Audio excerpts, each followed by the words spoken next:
And even in the context of like current pop culture, Beyonce announced Cowboy Carter tour last night. And this, at least on this side of the social media algorithm that I'm on, obliterated that.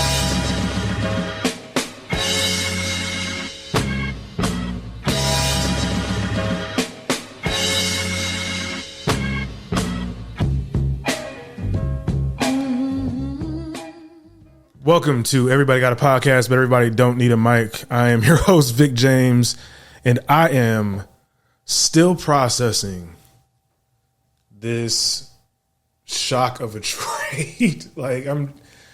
My brain has been melted for at least 12 hours or so, way longer than that by now. Please forgive me for the ramblings of a madman that are about to happen. As a lot of you know, that I am a Lakers fan. I am a diehard Lakers fan, born and raised in Southern California. And I've also covered Texas sports for about 7 years or so, give or take, even when I wasn't an official sports producer or reporter.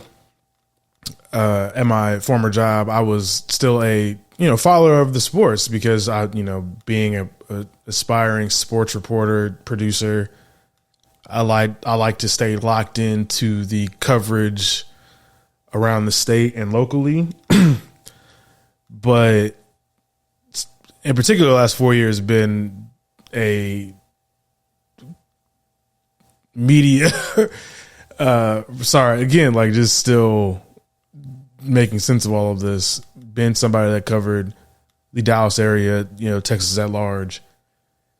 And so from both sides of this Luka Doncic, Anthony Davis situation, it's just something I'm just actively processing and continuing to do so. So this is more of a freestyle episode. It's definitely one of those that I've tried to stay away from as far as like giving perspective in the moment, but this is such a wild thing to be a witness to. It would be negligent on my part to not say anything about this, but yeah, man. I mean, like everybody else, I'm flabbergasted.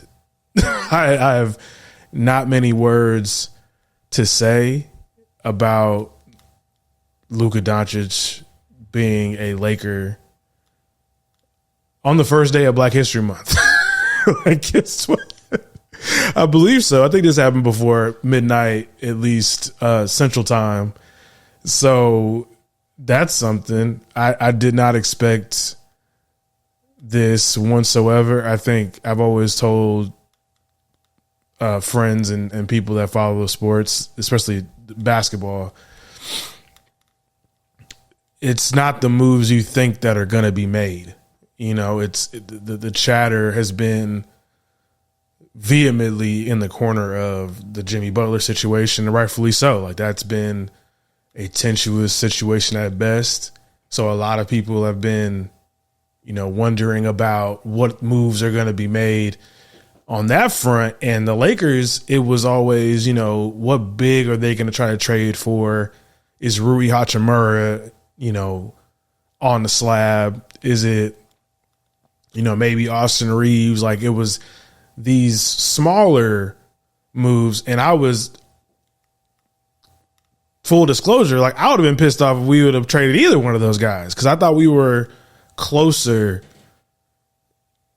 in the championship medium than like, okay, well, let's trade, some valuable pieces to try to get, a big name or, you know what I mean? Like, it was never like,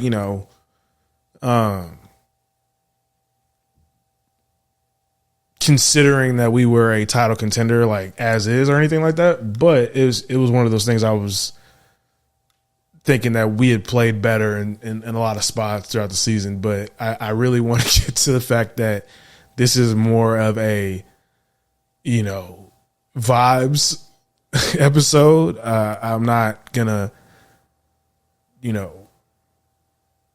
I'm not gonna beat you over the head with a bunch of takes because that's what most people are doing right now. I'm gonna give a little bit of basketball knowledge that I do have, but mostly it's just gonna be like a fan just venting for 20 minutes or so. I think Luka might be the first of our brothers of European descent to get the lack of work ethic tag. I don't think that's something that happens a lot, if at all, really. And it's really funny to me as a fan and somebody that had plenty of criticisms of Luka Doncic, but again, who am I? I'm just but a mere mortal. Like these guys are, top, 0.5% of athletic prowess, but it is wild that you sit here as a person that's like, you think you got job security, you think that motherfucker won't, lay you off or anything like that. Like if Luka Doncic's employer was like, I don't like the way you moving, motherfucker's gonna get rid of you. it's just that, like in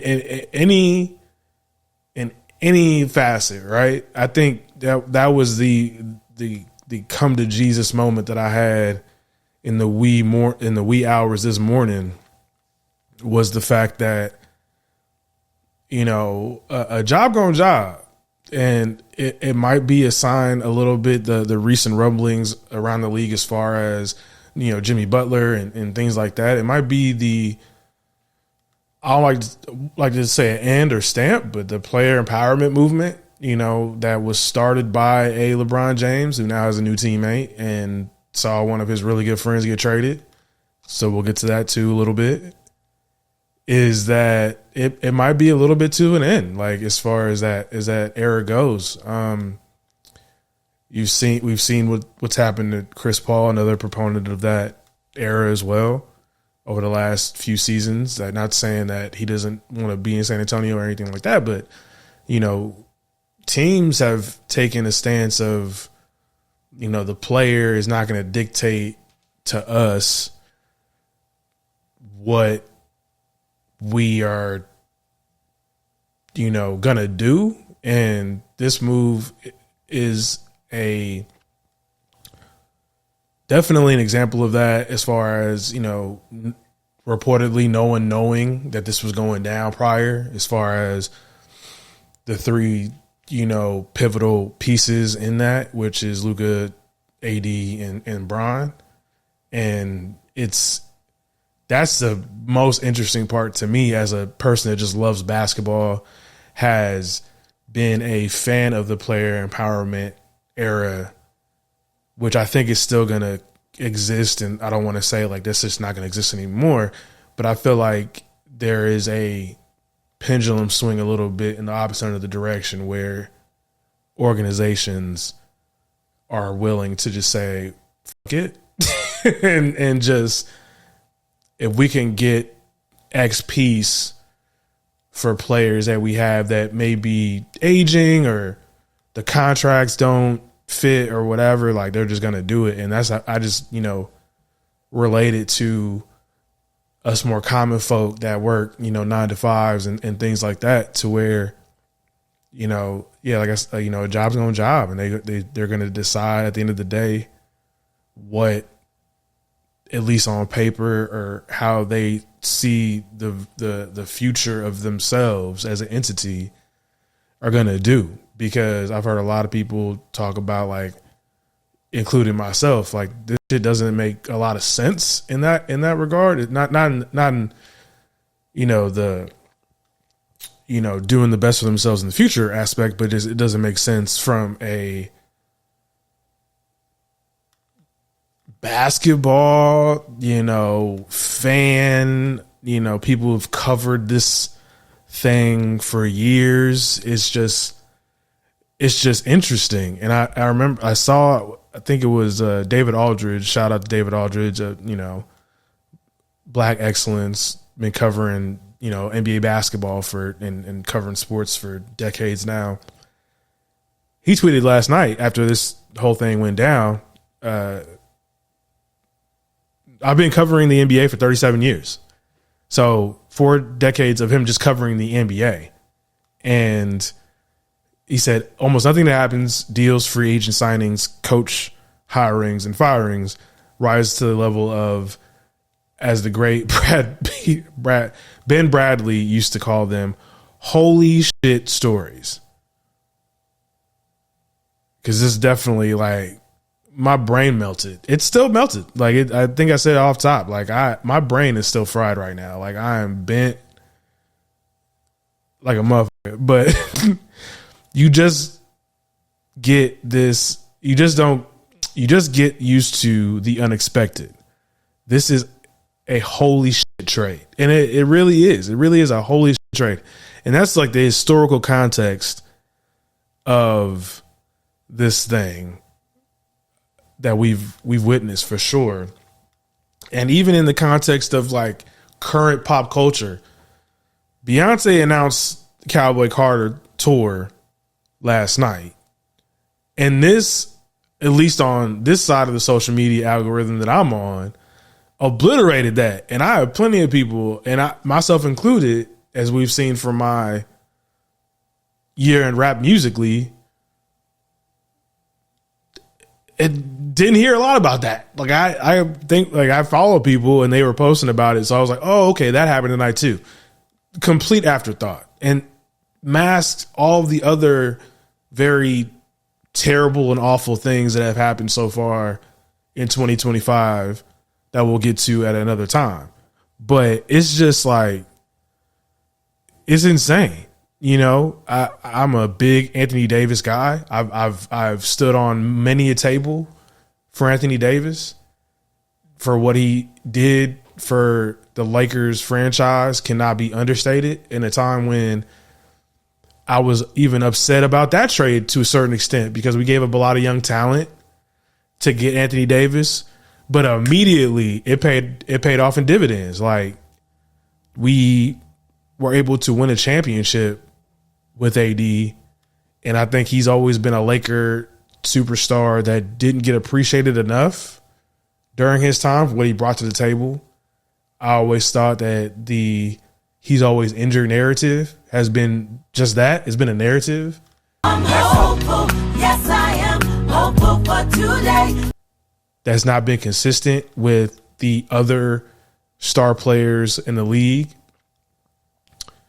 who also suffer from injuries, including Luka Doncic, who are getting in this trade. They're both injured. Like AD has been out for a couple games, and Luka Doncic has been out for I think weeks now, right? So weeks to days. I can't remember the timeline on that for sure, but another guy that's been in and out of the lineup his whole career. To be fair, like, both players though, when like shit needs to like get done, like, they're available and they're ready to play. So, but that's just again going back to like how narratives kind of have, dictated how a lot of Laker fans, well, I don't want to say a lot, but the ones that I see say things about Anthony Davis, and even like nationally, how Anthony Davis has been, talked about. It's been a lot of that. It's been about the fact that he's not healthy, street clothes AD, and all these things.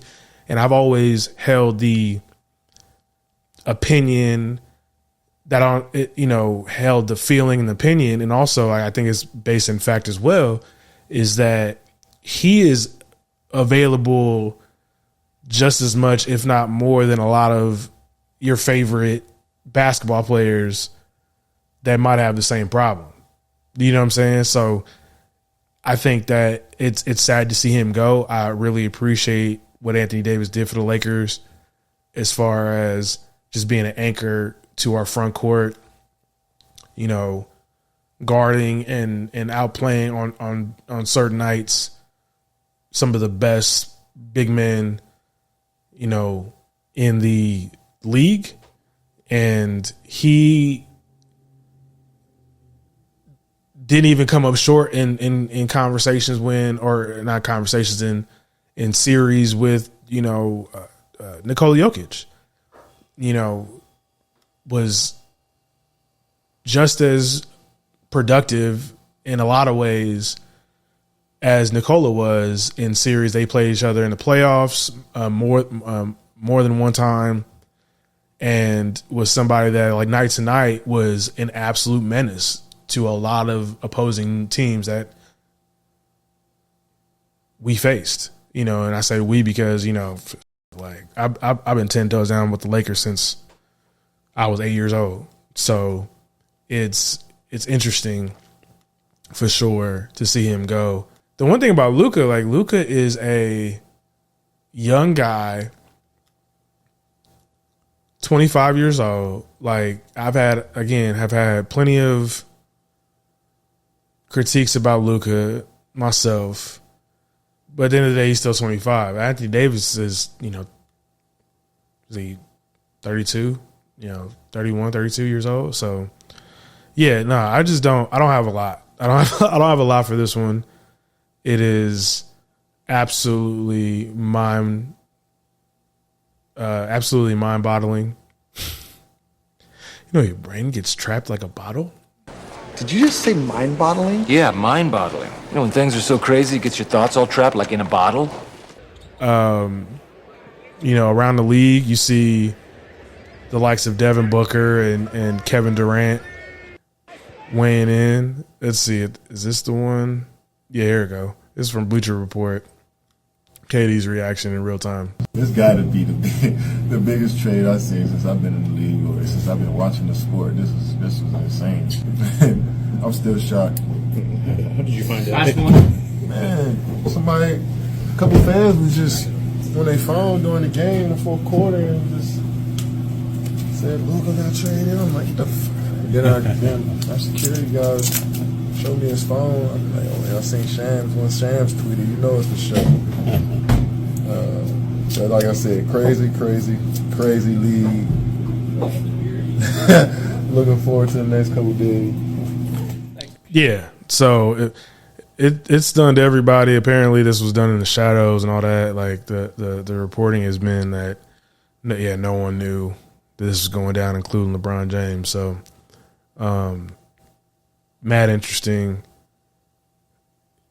You know, Shams had to tweet out you know, this is not a hoax tweet, because myself included, being the journalistically trained, I was like, I saw it come in and I was like, that shit is not real. Like, made sure, and I have my alerts set to his account because I still, you know, cover sports in some aspects. And when I saw it, I was like, yeah, this shit is not real. There's no way that Luka is coming to the Lakers and AD's going to the Mavericks. Like, that's not a thing. Like, the trades that we were supposed to be thinking about was for a big man, and we're trading a big man away. So that can't be right.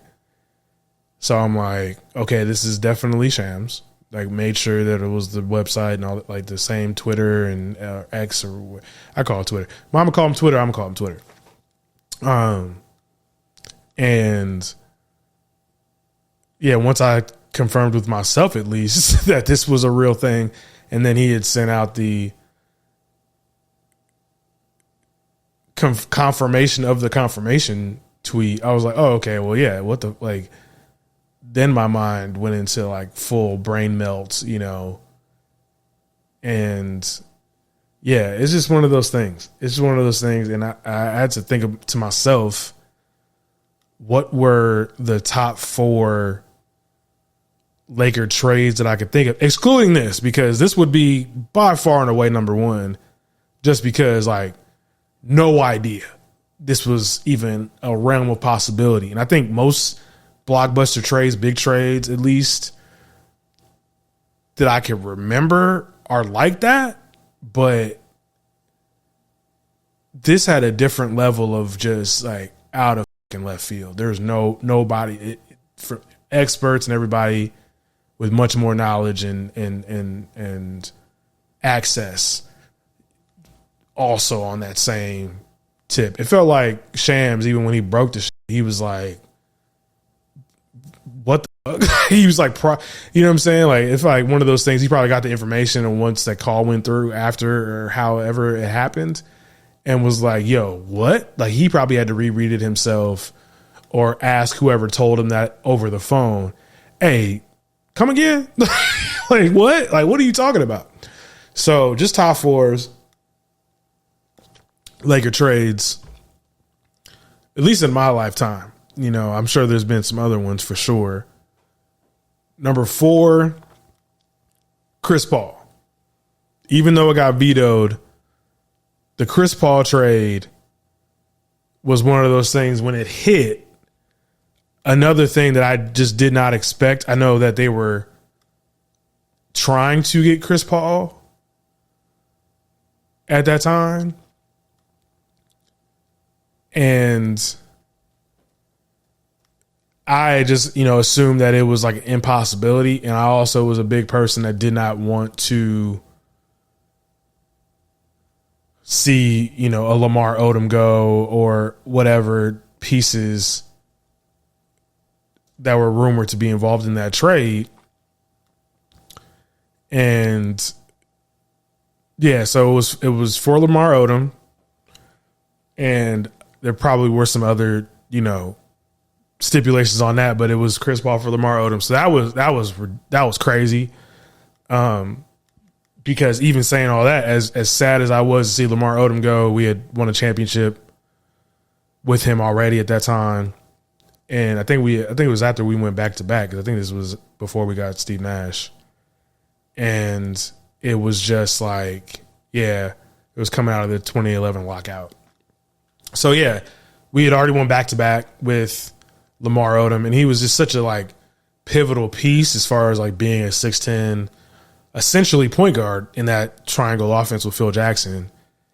To go to Chris Paul, it was just like, yo, what is happening? You know what I mean? So from that standpoint, for sure, and to get Chris Paul another, guy that could supplement the offense, now we start to maybe think about moving off of other guys and things like that. But that shit was crazy, 1,000%. Number 3, Pau Gasol. Pau Gasol, as a Laker fan, was a person that I loved, but I also hated because he played for Memphis. And at that time, Memphis and the Lakers had, still already a little, not a rivalry, I would say, where it was pure hate, but it was one of those things this team might be on the way, if they can, put some things together, especially with him. And I think at that time they had just started to creep into the playoffs, and they were no longer a joke, and they were just a team that always played well against the Lakers, no matter what, especially even to this day, on the road. Every time we would go to Memphis, it was just a hard team to play against. And as a fan, it was just damn, these motherfuckers just don't go away ever. And he was part of that at that time.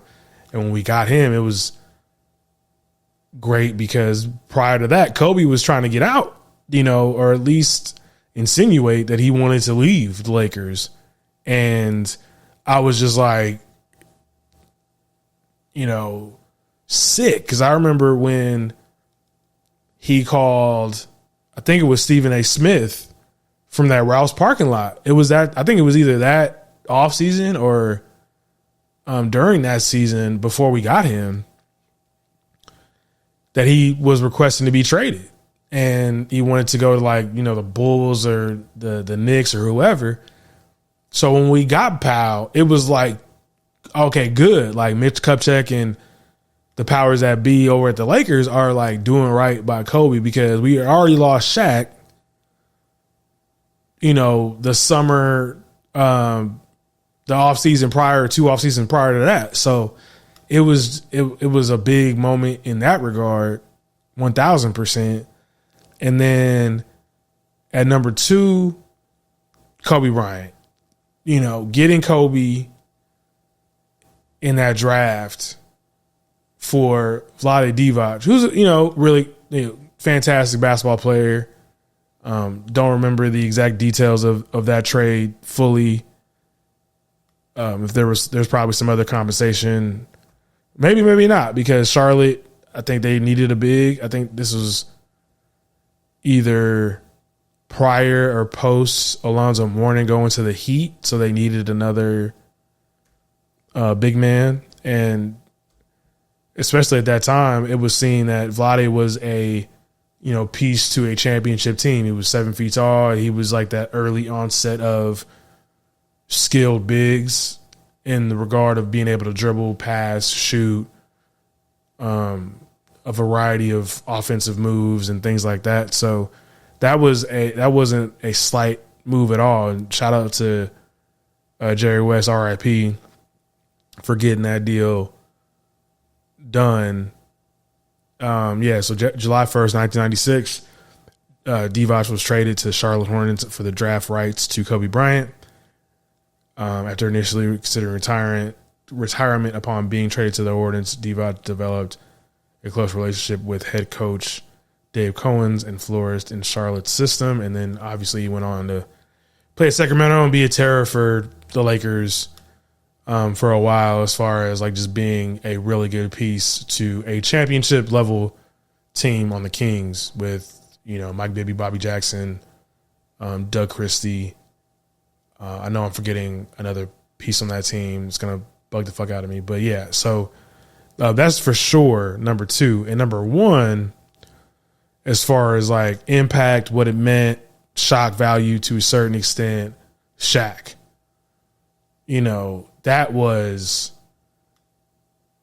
a big thing culturally, just from the simple fact that like LA was legitimately, Laker fans in general, LA was split down the middle on who to get rid of.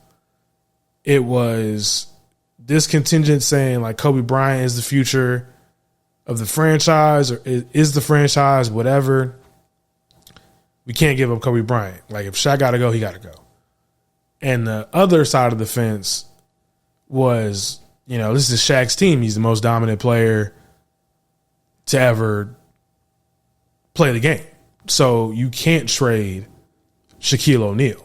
And Shaquille O'Neal, Shaq was a household name, marketing, branding, all those things. Still is, right? So that was a shock, just from the simple fact that, like, damn, they traded Shaq. Like, did not think that was going to happen. Like, you know what I mean? Like, as much of a Kobe guy that I am, I never thought that they were going to part ways with Kobe. I mean, part ways with Shaq before Kobe. I just did not think that. And I remember my grandfather, my papa, rest in peace, Booker Turner,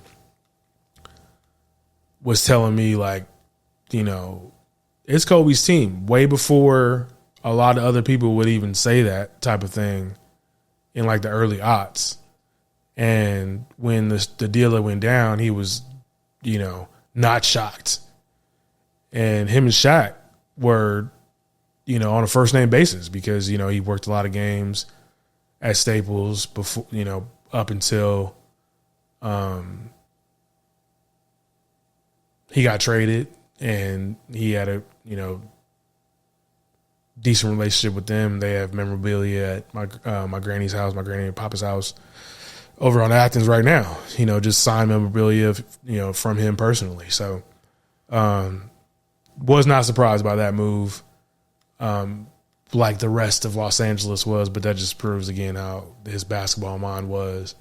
And I want to say my father wasn't terribly surprised either, about that too. Another big Laker fan and basketball savant as far as his knowledge goes. So, yeah, that's definitely my top 4 Laker trades of all time. This is one of those trades that, or events in general in sports, that is going to send shockwaves to the landscape of sports and the basketball in general.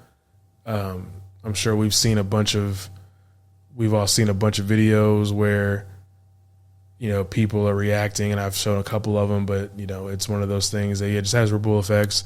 I'm choosing to be on the side of optimism. Being a Laker fan, we obviously got a young talent, a kid that's in the top 5, top 3 players in the league, and I'm excited to see how this maneuvers. I think this is definitely a move for the future. I don't know what happens with LeBron moving forward. But this is going to be fun, man. Being a Lakers fan is nothing short of interesting. Even in the darkest of times, there's been interest and there's been interesting things that have gone on. So I'm just excited to see what this means moving forward. And hopefully we can, still make some noise in the playoffs and maybe make some other moves to round out the roster before the trade deadline. But yeah, I'm choosing to be positive. I'm choosing to be excited about this. I think that, this can go really well or it could be terrible, but I'm a manifest good energy, and I'm a manifest, another Lakers championship with Luka Doncic being a centerpiece to it.